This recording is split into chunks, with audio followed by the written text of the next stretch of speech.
तो टॉपिक है आज का हमारा ग्लूकोज का विन्यास।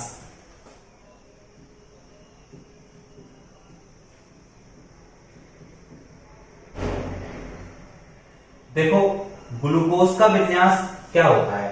एक कंपाउंड होता है ग्लिसरैल्डिहाइड।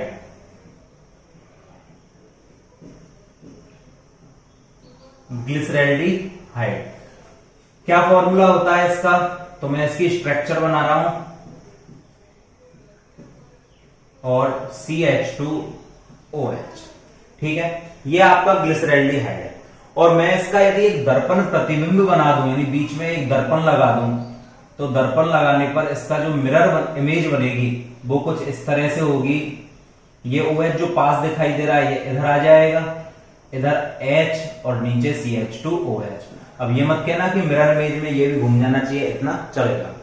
ठीक है, अब आप देखोगे कि ग्लिसरैल्डिहाइड एक संदर्भ के रूप में यहां पर लिया जाता है, जिसमें ये एक क्रेल कार्बन है। और क्रेल कार्बन के मैं आपको बता चुका हूं, असममित कार्बन या क्रेल कार्बन वह कार्बन होता है जिसकी चारों वैलेंसी अलग अलग ग्रुप से ऑक्यूपाई होती है। देखो, इस कार्बन पर इधर OH, इधर H, इधर CH2OH, इधर CHO। तो ये एक क्रेल कार्बन है जिसे हम स्टार लगाकर दर्शाते हैं। ठीक है, अब इस क्रेल कार्बन पर, कौन से क्रेल कार्बन पर, ग्लिसरैल्डिहाइड के क्रेल कार्बन पर यदि OH ग्रुप जो है मेरा, ये OH ग्रुप दाईं ओर आता है तो इसे हम कैपिटल D के नाम से जानते हैं। इसे हम कैपिटल D के नाम से जानते हैं। और ग्लिसरैल्डिहाइड में जो OH ग्रुप लेफ्ट साइड में आता है उसे हम कैपिटल L के नाम से जानते हैं।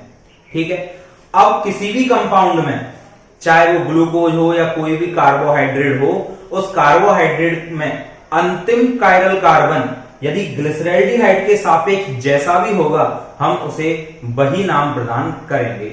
जैसे ग्लूकोज की बात करता हूं मैं, तो ग्लूकोज की स्ट्रक्चर मैंने आपको बनाना बता ही दिया था। 1 2 3 4 5 एंड 6 कार्बन। 1 2 3 पर OH किधर बताया था मैंने, लेफ्ट साइड में। बाकी सब में किधर आ जाएगा, राइट साइड में।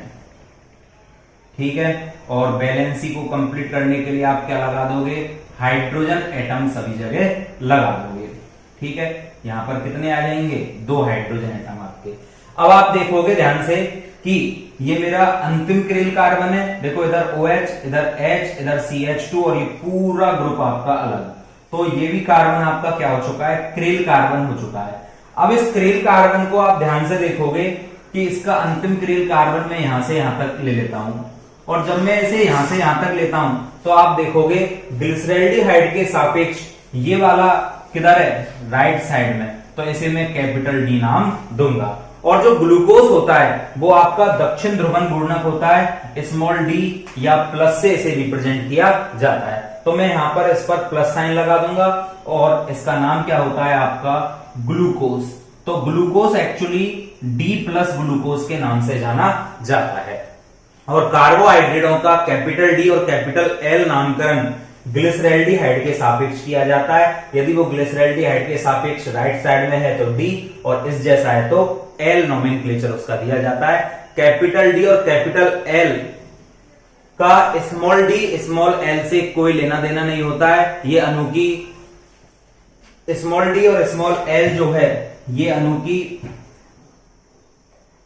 ध्रुवन घूर्णकता को रिप्रेजेंट करते हैं। ठीक है, और कैपिटल D और कैपिटल L जो होते हैं ये ग्लिसरैल्डिहाइड के सापेक्ष अणु के अभिविन्यास को दर्शाते हैं। दोनों ही अलग अलग नोमेनक्लेचर हैं। इनको हम डिटेल में स्टीरियोकेमिस्ट्री वाले चैप्टर में पढ़ेंगे। ठीक है, तो ये ग्लूकोज का D+ ग्लूकोज नाम जो होता है ये इसका विन्यास है किसके सापेक्ष, ग्लिसरैल्डिहाइड के सापेक्ष। नेक्स्ट हमारा टॉपिक है ग्लूकोज की चक्रीय संरचना। देखो,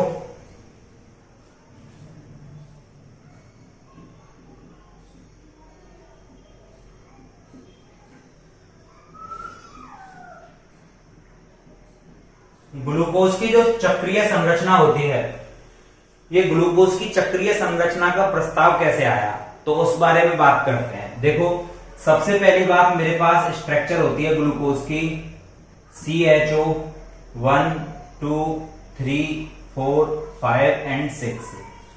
मैंने आपको बताया 1 2 3 नंबर पर आप क्या लगा दोगे, OH ग्रुप, लेफ्ट में, बाकी सब में राइट में OH ग्रुप लगा दोगे। और वैलेंसी को पूरा किससे कर देंगे हम, हाइड्रोजन एटम से। ठीक है, ध्यान रखोगे आप। अब ये मेरे पास एक ग्लूकोज बन चुका है, और ये जो ग्लूकोज कंपाउंड है, एक्चुअली ये कंपाउंड आपने देखा था ध्यान से जब हमने इसकी रिएक्शन करवाई थी, तो ये बहुत सारे कंपाउंडों के साथ क्रिया कर रहा था, जैसे हाइड्रोजन साइनाइड के साथ, जिस पर कंप्लीट नेगेटिव और यहां पर कंप्लीट पॉजिटिव होता है। ठीक है, नेक्स्ट इसके अलावा ये क्रिया कर रहा था NH2OH हाइड्रोक्सिल एमीन के साथ, टॉलेंस रिएजेंट के साथ, फेलिंग विलियन के साथ, ये सभी अभिक्रिया कर रहा था। लेकिन कुछ कंपाउंड ऐसे थे जो डायरेक्ट अभिक्रिया नहीं करते, जैसे 2,4 डाइनाइट्रो फेनिल हाइड्रेजीन। ठीक है, कल हमने इसकी अभिक्रिया कराई थी फेनिल हाइड्रेजीन के साथ, जिसका फॉर्मूला था NH2NH C6H5। यदि मैं इसको खोलकर लिखूं C6H5 को, तो इसकी स्ट्रक्चर इस तरह से हो जाएगी। ये जो कंपाउंड था इसके साथ ही अभिक्रिया कर रहा था, लेकिन इसी का ही थोड़ा विस्तृत रूप 2,4 डाइनाइट्रो फेनिल हाइड्रेजीन, अभी ये क्या बन चुका है, 2,4 DNP बन चुका है। इसके साथ ये अभिक्रिया नहीं करता है। इसके अलावा ये सिर्फ परीक्षण नहीं देता है। ग्लूकोज सिर्फ परीक्षण नहीं दे रहा, जबकि टॉलेंस परीक्षण दे रहा है, वेनेडिक्ट परीक्षण दे देता है, फेलिंग विलियन के साथ क्रिया कर लेता है, लेकिन सिर्फ अभिकर्मक के साथ क्रिया नहीं करता है। 2,4 डाइनाइट्रो फेनिल हाइड्रेजीन के साथ क्रिया नहीं करता है। सोडियम बाइसल्फाइड NaHCO3, इसके साथ ये अभिक्रिया नहीं करता है, इनके साथ ये क्रिया नहीं कर रहा है, जबकि इनके साथ ये बड़ी आसानी से क्रिया कर जाता है। इसी प्रकार ग्लूकोज का जो पेंटा एसीटेट हमने बनाया था, ग्लूकोज का पेंटा एसीटेट जो हमने बनाया था C+OH, और नीचे आ गया था आपका CHO C+OCH3 का होल 4, और नीचे भी CH2O C+OCH3।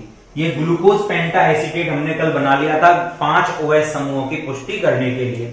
तो ये जो कंपाउंड है, ये कंपाउंड भी हाइड्रोक्सिल एमीन के साथ जब इसकी क्रिया कराई जाती है, किसके साथ, NH2OH के साथ, तो यहां पर ये अभिक्रिया नहीं हो पाती है। जबकि ग्लूकोज डायरेक्ट NH2OH के साथ क्रिया कर लेता है, और ग्लूकोज जब NH2OH के साथ क्रिया करता है तो ऑक्सिन का निर्माण होता है, और ये कार्बोनिल समूह होने की पुष्टि यहां पर करता है, एल्डिहाइड समूह की पुष्टि करता है। जबकि यहां पर भी एल्डिहाइड समूह ही है और NH2OH के साथ ये क्रिया नहीं कर पा रहा है। तो मैं यहां पर क्या कहूंगा कि किसी कंपाउंड में तो CHO समूह मुक्त अवस्था में है जो क्रिया कर रहा है, जैसे HCN के साथ, NH2OH के साथ, टॉलेंस रिएजेंट के साथ, फेलिंग विलियन के साथ, लेकिन किन्हीं कंपाउंडों में CHO समूह मुक्त अवस्था में नहीं होता है, जो 2,4 DNP सिर्फ अभिकर्मक NaHSO3 इनके साथ ये क्रिया नहीं करता है। तो इन सभी बातों को ध्यान में रखते हुए एक टॉलेंस नाम का साइंटिस्ट हुआ था, उसने क्या कहा था कि जो ग्लूकोज होता है, ये ग्लूकोज चक्रीय संरचना का भी निर्माण करता है, केवल ओपन स्ट्रक्चर में ही नहीं रहता है। अब इसकी चक्रीय संरचना टॉलेंस ने दी, और उसने बताया था कि ग्लूकोज जो होता है ये 2 चक्रीय संरचनाओं का निर्माण करता है। कौन कौन सी चक्रीय संरचना, जो इसका लास्ट कायरल कार्बन होता है, कौन सा वाला, ये वाला, ये इसका लास्ट कायरल कार्बन है। कायरल कार्बन में बार बार आपको बता रहा हूं, वह कार्बन जिसकी चारों वैलेंसी अलग अलग होती है वह कायरल कार्बन कहलाता है। तो ये लास्ट कायरल कार्बन है, और इस पर ऑक्सीजन जो लगा हुआ है उस पर क्या उपस्थित होते हैं, लोन पेयर। अब ये लोन पेयर ऑक्सीजन पर चार्ज, इलेक्ट्रोनेगेटिविटी ज्यादा होने के कारण आप नेगेटिव मान सकते हो, और यहां पर ये जो ऑक्सीजन एटम है ये इसके इलेक्ट्रॉनों को अपनी ओर खींच लेता है, तो इस पर पार्शियली नेगेटिव और इस पर पार्शियली पॉजिटिव चार्ज आ जाता है, और यहां से ये ऑक्सीजन नेगेटिव चार्ज वाला इस कार्बन पर क्या कर देता है, अटैक कर देता है, इस कार्बन एटम पर। जैसे इस पर अटैक करेगा, इलेक्ट्रॉन शिफ्ट होकर ऑक्सीजन पर आ जाएंगे, और ऑक्सीजन पर नेगेटिव चार्ज जनरेट होगा, और इस नेगेटिव चार्ज पर कौन चला जाएगा, ये हाइड्रोजन एटम चला जाएगा। ठीक है, नेगेटिव चार्ज जैसे ही जनरेट होगा तो ये वाला हाइड्रोजन जो है ये इस ऑक्सीजन के साथ अटैच हो जाएगा। ठीक है, अब यहां पर क्या होगा, दो तरह की स्ट्रक्चर बनेगी। कौन कौन से दो तरह की स्ट्रक्चर बनेंगी, तो अब आपको एक चीज बड़े ध्यान से देखनी है, और वो क्या देखनी है कि ये जो कार्बन एटम है मेरा डबल बॉन्डेड कार्बन एटम है, और डबल बॉन्डेड होने के कारण इस पर जो संकरण है वो sp2 हाइब्रिडाइजेशन है। कौन सा संकरण है, sp2 हाइब्रिडाइजेशन। और sp2 संकरण जो होता है उसकी समतलीय स्ट्रक्चर होती है और कुछ इस तरह से इसकी स्ट्रक्चर होती है। ठीक है, ये बिल्कुल प्लेनर स्ट्रक्चर है, त्रिकोणी समतल बोलते हैं इस स्ट्रक्चर को, यदि मैं इनको आपस में मिला दूं तो। अब आप देखोगे ध्यान से कि ये मेरे पास जो स्ट्रक्चर है, यदि मैं इसको जमीन पे डाल दूं तो ये तीनों कोने इधर से भी टच कर जाएंगे और ये तीनों इधर से भी इसको टच कर जाएंगे। अब ऑक्सीजन, जैसे ये वाला कार्बन है यहां पर यूं इस तरह से, ये वाला कार्बन एटम, और यहां से ये ऑक्सीजन अटैक कर रहा है। अब अटैक इधर से भी मैदान साफ है तो अटैक इधर से भी हो सकता है। अब जैसे इधर से अटैक होगा तो ये वाले ग्रुप इधर की ओर घूम जाएंगे रिपल्सन के कारण, और यदि अटैक इधर से हुआ, क्योंकि इधर से भी बिल्कुल समतल है, तो ये वाले ग्रुप इधर घूम जाएंगे। अब यहां पर जो OH लगा हुआ है, इस OH पर मैं यदि इसकी स्ट्रक्चर आपको बताऊं तो कुछ इस तरह से इसकी स्ट्रक्चर है। देखो ये H और ये ऑक्सीजन एटम, ठीक है, और यहां पर कार्बन पर क्या हुआ है, अटैक। कार्बन पर जैसे ही अटैक होगा, अब आप देखना ध्यान से कि कार्बन पर अटैक मान के चलो इधर से हुआ तो ये इधर घूम जाएंगे और इधर से हुआ तो इधर घूम जाएंगे, तो दो तरह की स्ट्रक्चर बनेगी मेरे पास। अब वो दो तरह की स्ट्रक्चर कैसे बनती है वो आप देखोगे ध्यान से। यदि ये अटैक 303 केल्विन पर हुआ तो एक अल्फा स्ट्रक्चर का निर्माण होता है, और यदि ये अटैक 317 केल्विन पर होता है तो बीटा स्ट्रक्चर का निर्माण होता है। ध्यान दोगे आप, ग्लूकोज की चक्रीय संरचना में क्या होता है, जब खुली संरचना होती है उसका अंतिम कायरल कार्बन यानी पांचवा कार्बन का ऑक्सीजन समूह फर्स्ट कार्बन पर अटैक करता है, जिससे दो प्रकार की संरचनाएं बनती है, अल्फा और बीटा। अल्फा स्ट्रक्चर में क्या हो जाएगा आप देखोगे ध्यान से, कार्बन, देखो नीचे नीचे वाले पर कोई प्रभाव पड़ेगा क्या, नहीं, बिल्कुल एज इट इज रहेगा। ठीक है, फर्स्ट वाले में और 5 वाले में आपस में बॉन्ड का फॉर्मेशन हो जाएगा, और इसमें इधर H और इधर आपका क्या आ जाएगा, डबल है। इलेक्ट्रॉन कहां पर चले गए, जैसे ही इसने अटैक किया इलेक्ट्रॉन ऑक्सीजन पर गए और ऑक्सीजन पर H ये वाला पहुंच जाएगा, तो इधर क्या बन जाएगा, OH। क्या सेकंड वाले पर कोई प्रभाव पड़ा, नहीं, एज इट इज रहेगा OH और H। थर्ड वाले पर कोई प्रभाव नहीं पड़ा, ना कोई अटैक हो रहा है ना कुछ, तो क्या होगा, इधर आपका OH और इधर आपका H। फोर्थ वाले पर देखोगे आप OH और H एज इट इज ही रहेंगे, कोई प्रभाव नहीं पड़ेगा। लेकिन 5 नंबर पर आप देखोगे तो 5 नंबर पर क्या हो रहा है, इस ऑक्सीजन ने इस पर अटैक किया, हाइड्रोजन जा चुका है किसके पास, ऑक्सीजन के पास, इस ऑक्सीजन के पास, तो इस कार्बन के बीच में और यहां का ऑक्सीजन है इसके बीच में क्या हो जाएगा, बॉन्ड का फॉर्मेशन हो जाएगा। इस ऑक्सीजन को मैंने बीच में लगाकर दर्शा दिया आपका, क्यों, क्योंकि ये कार्बन नहीं है, ये यहां से बॉन्ड बन रहा है, डायरेक्ट एक ही बॉन्ड है इस ऑक्सीजन के बीच में। ठीक है, तो इस तरह की स्ट्रक्चर बन जाएगी, और ये O ने अटैक किया, H गया, इस H पर कोई प्रभाव नहीं पड़ेगा, तो इसको आप एज इट इज लगा दोगे, तो इस तरह की एक संरचना बन जाती है, और इसको बोला जाता है अल्फा। अभी आपने 2 मिनट पहले पढ़ लिया था कि ग्लूकोज कौन से रूप में पाया जाता है, ग्लिसरैल्डिहाइड के सापेक्ष कैपिटल D रूप में। ये दक्षिण ध्रुवन घूर्णक होता है, इसलिए इसमें प्लस चिन्ह लगाओगे, ये हाइफन है, माइनस नहीं है, ठीक है, प्लस चिन्ह लगाओगे और इसका नाम लिख दोगे क्या, ग्लूकोज। तो ये इसकी स्ट्रक्चर होती है। लेकिन जब 317 पर इसको गर्म किया जाता है तो दूसरी स्ट्रक्चर बनती है, और वो क्या होती है, 1 2 3 4 5 एंड 6। ऊपर ही ऊपर क्या हो जाएगा, जस्ट उल्टा। अटैक पहले इस साइड से करवाया था मैंने, अब इस साइड से अटैक करवा रहा हूं, तो OH आ जाएगा इस साइड में, H आ जाएगा इस साइड में। कार्बन नंबर 2 पर देखोगे आप तो OH और इधर क्या रहेगा, H। कार्बन नंबर 3 पर इधर आ जाएगा OH, इधर रहेगा H। फोर्थ पर इधर H, यहां पर OH। नेक्स्ट 5 नंबर पर 5 से ही अटैक हुआ है, तो इस कारण 5 और 1 के बीच में क्या बना दोगे, बॉन्ड, और लास्ट में आपका CH2OH, और इस पर एक हाइड्रोजन एटम। तो ये संरचना फर्स्ट, ये अल्फा वाली और ये बीटा वाली संरचना में कोई बहुत ज्यादा अंतर नहीं है, संरचना सेम है, लेकिन फर्स्ट कार्बन पर चेंज हुआ है ओनली, और किसी पर चेंजेस नहीं आया है। तो इसका नाम क्या हो जाएगा, बीटा। आपको पता है कैपिटल डी होता ही है, दक्षिण ध्रुवन गुणनक को प्लस से दर्शाते हैं, स्मॉल डी से, लेकिन डी और फिर डी लिखूं तो सही नहीं है, तो प्लस लिख दिया मैंने यहां पर, और आगे क्या लिख दोगे, ग्लूकोज। तो ये दो प्रकार की संरचनाएं बन जाती हैं, ठीक है, ध्यान रखोगे, काफी इंपॉर्टेंट टॉपिक है। नेक्स्ट बात ये आती है कि ग्लूकोज की ये जो संरचनाएं हैं, ये ग्लूकोज की संरचना एक पाइरेन नाम की वलय के समान होती है, कुछ इस तरह की वलय पाई जाती है, इसको पाइरेन वलय बोली जाती है। तो पाइरेन वलय के समान है ये संरचना, इसलिए ग्लूकोज की इन चक्रीय संरचनाओं को पाइरेनोस संरचनाओं के नाम से भी जाना जाता है। अब एक्चुअली ऐसी कैसे है ये संरचना, तो आप देखोगे चक्र किसके बीच में बन रहा है, 1 2 3 4 5 कार्बन एंड 1 ऑक्सीजन, और इधर देखोगे आप तो 1 carbon 2 carbon 3 4 5 carbon and 1 oxygen. तो 5 कार्बन और 1 ऑक्सीजन की एक चक्रीय संरचना बनती है, और इस चक्रीय संरचना के पाइरेन के समान होने के कारण इनको पाइरेनोस संरचना भी कहा जाता है।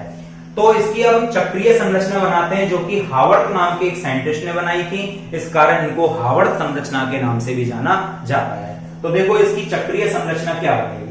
तो सबसे पहले मैं यहां पर क्या करता हूं, 1 2 3 4 5 कार्बन और 1 ऑक्सीजन की वलय ले लेता हूं, देखना आप ध्यान से, इंपॉर्टेंट है।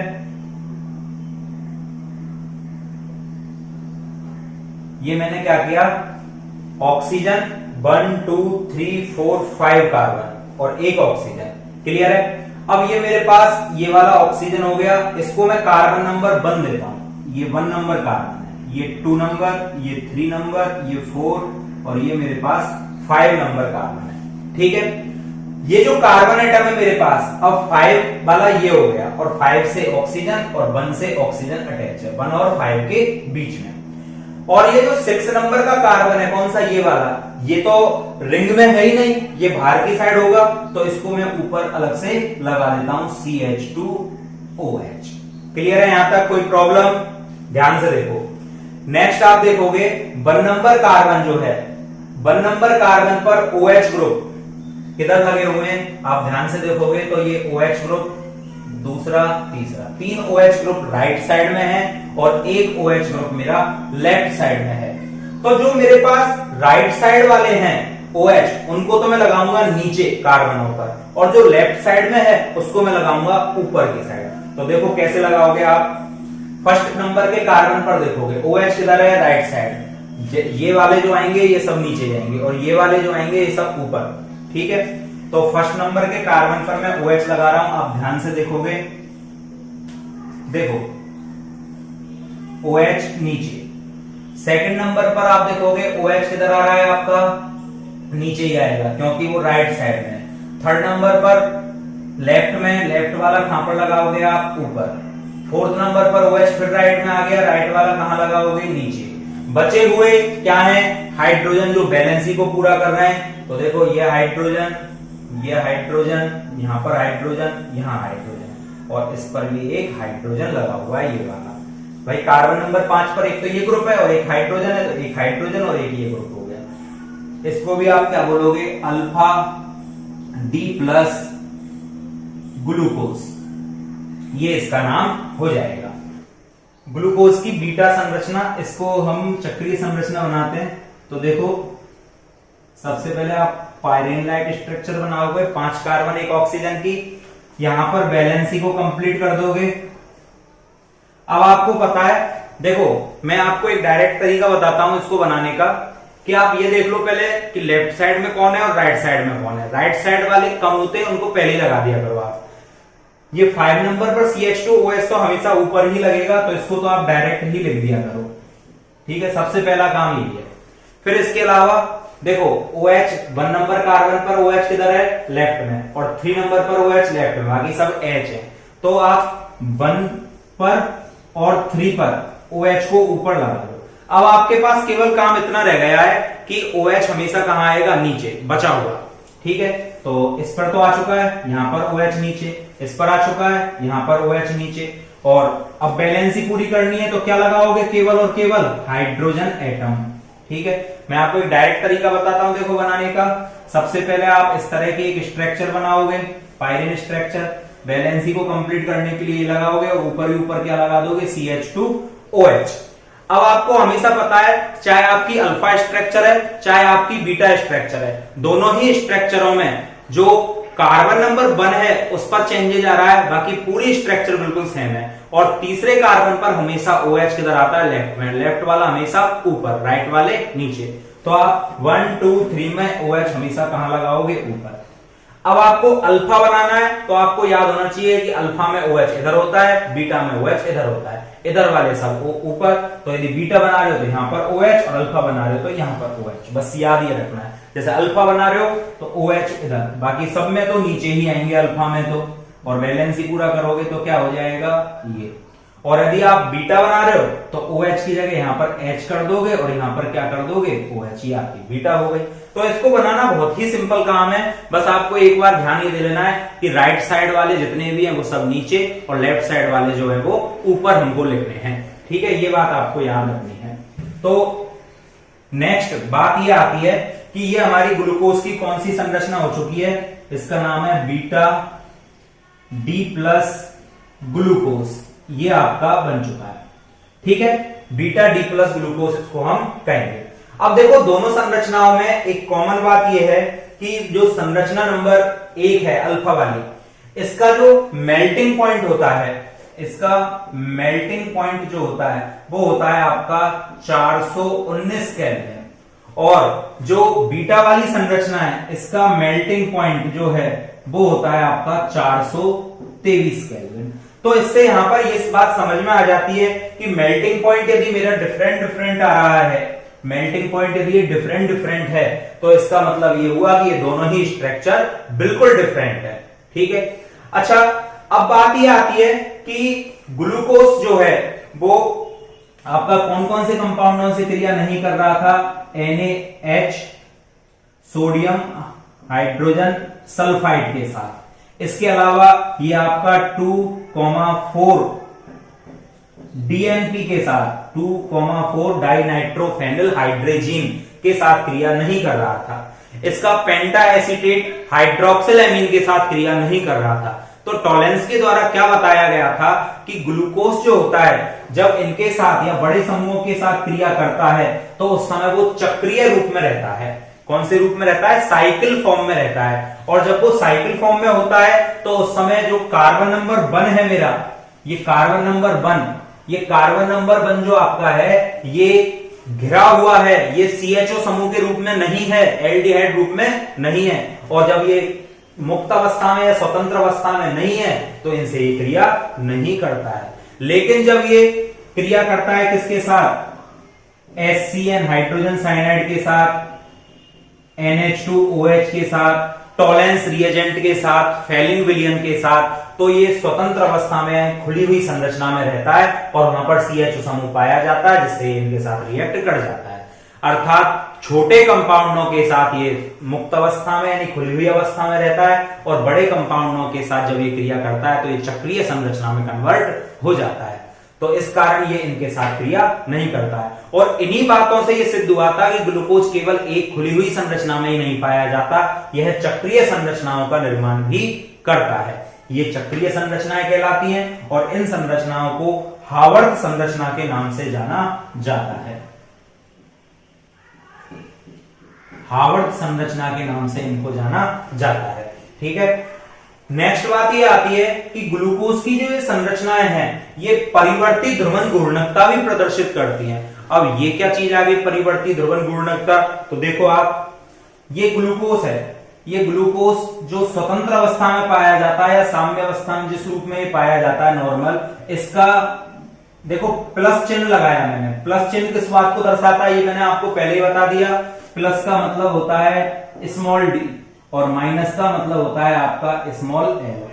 तो ये प्लस का मतलब तो क्या है, दक्षिण ध्रुवण घूर्णक। और जब ध्रुवण मापी में इसकी ध्रुवण घूर्णकता को मापा जाता है तो ये +52 डिग्री का रोटेशन व्यक्त करता है। कौन, खुली हुई संरचना ग्लूकोज की। लेकिन जब इसकी अल्फा संरचना की ध्रुवण घूर्णकता को चेक किया गया तो इसकी जो अल्फा स्ट्रक्चर थी ये +112 ध्रुवन घूर्णकता प्लस प्रदर्शित कर रही थी। प्लस 112 डिग्री की ध्रुवन घूर्णकता दर्शा रहा था कौन सा रूप ग्लूकोज का, अल्फा रूप। और बीटा रूप को देखा गया तो इसकी जो ध्रुवन घूर्णकता आ रही थी वो केवल प्लस 19 डिग्री ही आ रही थी। केवल कितनी डिग्री बैठ रही थी, केवल 19 डिग्री बैठ रही थी। अब एक्चुअली होता क्या है कि ध्रुवन घूर्णकता में जब हमने अल्फा ग्लूकोज को जल में डिजोल्व करते हैं, घोलते हैं, तो ये 112 डिग्री वाला है, ये क्या है, अस्थायी रूप है। और ये 112 से स्थायी रूप प्लस 52 पर आना चाहता है। यानी कि जैसे ही इसको पानी में डिजोल्व किया जाता है तो डिजोल्व करने पर ये प्लस 112 से किधर की ओर बढ़ने लगता है, प्लस 52 की ओर बढ़ने लगता है। यानी कि स्थायित्व, दुनिया की हर चीज स्थायित्व को पाना चाहती है, तो ये 112 से प्लस 52 पर जाना चाहता है। अब प्लस 52 की ओर जब बढ़ता है तो ऐसा लगता है कि ये 112 से घटकर किधर की ओर जा रहा है, बीटा की तरफ जाता है, ठीक है। और ये 19 डिग्री है, 19 डिग्री वाला क्या चाहेगा, 52 पर पहुंचना।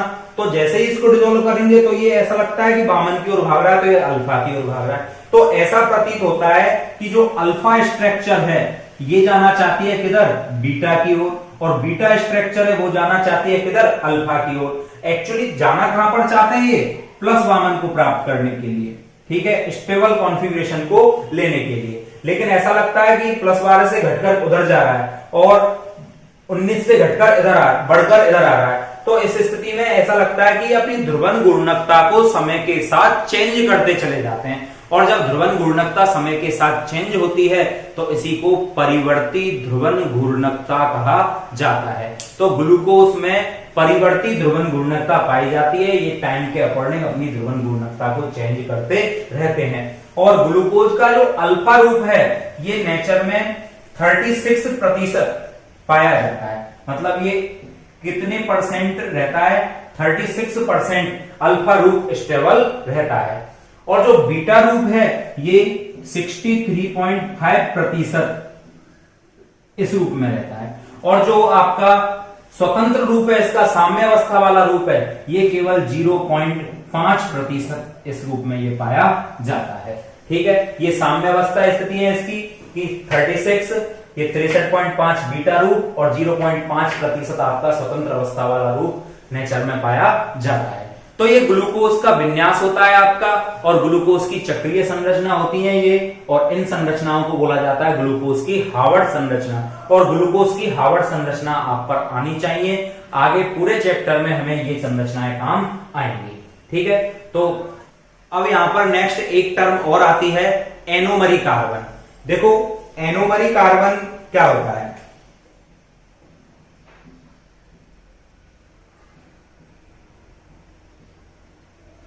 एक्चुअली एनोमरी कार्बन इसी रूप में है।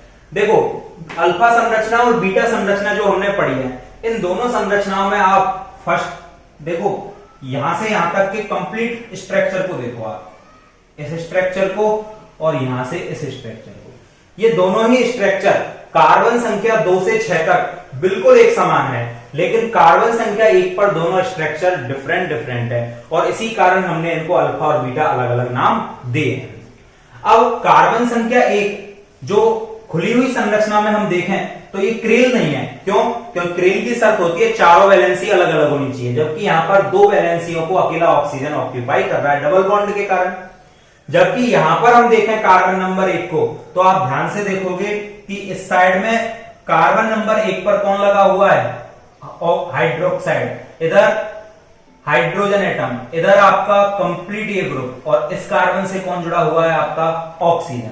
तो इस कार्बन पर 4 अलग अलग क्या लगे हुए हैं, ग्रुप लगे हुए हैं। और सेम इस कार्बन पर भी देखें आप तो OH, H, इस साइड से ऑक्सीजन और इस साइड से कंप्लीट ये ग्रुप।